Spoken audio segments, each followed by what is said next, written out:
Bismillahirrahmanirrahim. Assalamualaikum warahmatullahi wabarakatuh.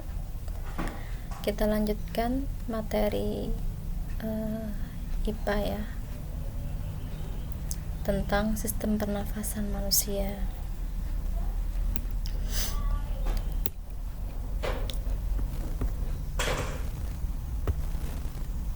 Nah, bernafas ini merupakan salah satu ciri makhluk hidup ya, karena termasuk kegiatan yang penting. Jadi bernafas itu apa sih?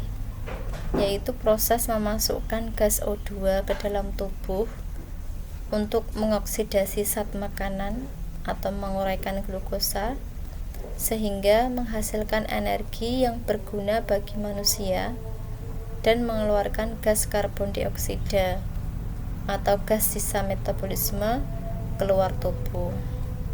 Nah, proses bernafas juga biasa disebut proses respirasi.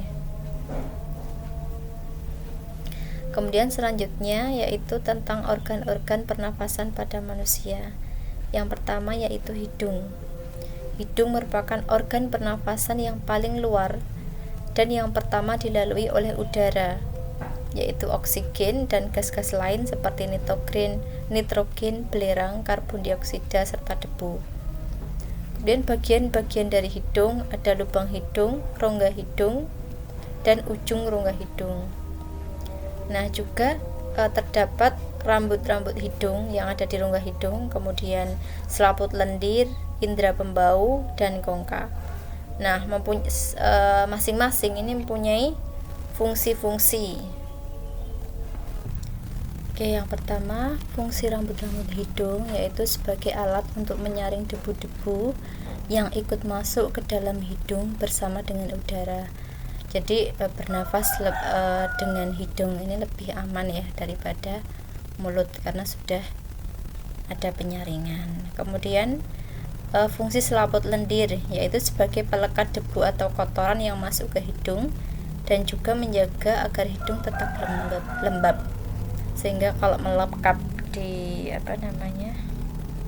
dalam rambut ini ya, sehingga nanti bisa kita bersihkan kan, jadi nggak masuk ke dalam. Terus fungsi indera pembau yaitu untuk merasakan bau-bau dari lingkungan. Yang terakhir fungsi kongka untuk menghangatkan udara yang masuk ke dalam tubuh sehingga udaranya itu sama ya, sesuai dengan suhu tubuh. Selanjutnya yang kedua yaitu faring. Tadi yang pertama organnya hidung ya, yang kedua faring. Jadi udara yang masuk melalui hidung itu selanjutnya masuk ke dalam tenggorokan melalui faring. Faring adalah hulu tenggorokan, hulu kerongkongan yang merupakan percabangan dua saluran, yaitu antara saluran yang menghubungkan mulut dengan kerongkongan dan hidung dengan tenggorokan, itu faring. Kemudian yang ketiga yaitu tenggorokan. Tenggorokan adalah saluran yang menghubungkan antara hidung dengan paru-paru sehingga udara yang masuk melalui hidung dapat dialirkan ke dalam paru-paru.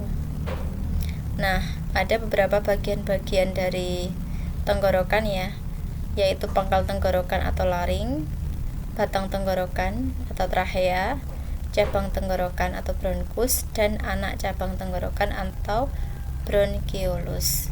Nah, tugasnya adalah nanti ini ya. Jadi kan sudah ada di modul toh. Silahkan kalian baca. Kemudian kalian jelaskan bagian-bagian dari tenggorokan itu menggunakan audio audio di WhatsApp ya. Jadi seperti kalian presentasi gitu. Jadi bagian tenggorokan itu apa saja dan dijelaskan gitu ya. Nah, ini kalau nanti kan ini dicatat ya. Nah, ini dimasukkan. Jadi bagian-bagian dari tenggorokan dimasukkan penjelasannya gitu. Nanti saya tunggu ya. Record audio WhatsApp-nya. Kemudian tenggorokan memiliki dua cabang saluran yaitu untuk saluran pernafasan memiliki panjang 12 sampai 14 cm dan untuk saluran pencernaan. Selanjutnya yang keempat yaitu paru-paru atau pulmo. Paru-paru merupakan organ paling vital dan besar yang ada dalam sistem pernapasan manusia. Letaknya ada di dalam rongga dada, tepatnya di atas diafragma. Diafragma itu apa? Pembatas antara rongga dada dan rongga perut. Jadi kan ada pembatas antara rongga perut dengan dada. Nah, itu sekatnya itu diafragma. Sekat ini nantinya akan berguna bagi proses memasukkan udara ke paru-paru atau inspirasi dan mengeluarkan udara atau ekspirasi. Nah, paru-paru ini ada dua ya, yaitu yang sebelah kanan dan sebelah kiri. Nah, besar mana? Besar yang kanan. Karena apa? Karena terdapat 3 lobus yang kanan dan kiri hanya 2.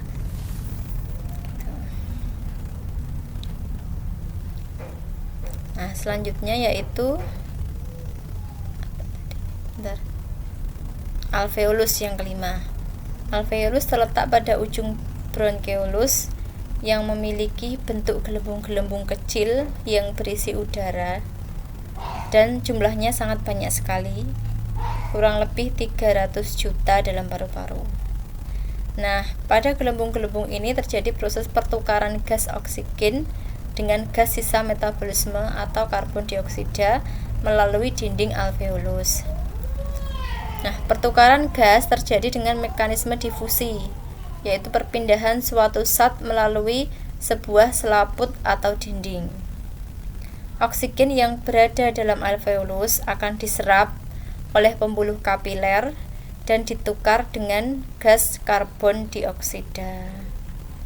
Kemudian gas sisa tersebut atau karbon dioksida akan dikeluarkan dari dalam tubuh melalui hidung.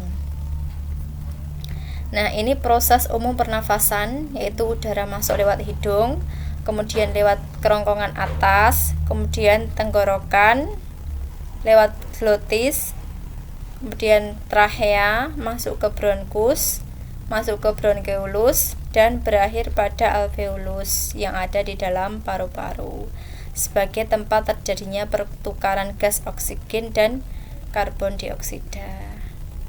Dan setelah terjadi pertukaran gas oksigen dan karbon dioksida, udara akan dikeluarkan dengan urutan yang kebalikannya dari tadi. Nah, proses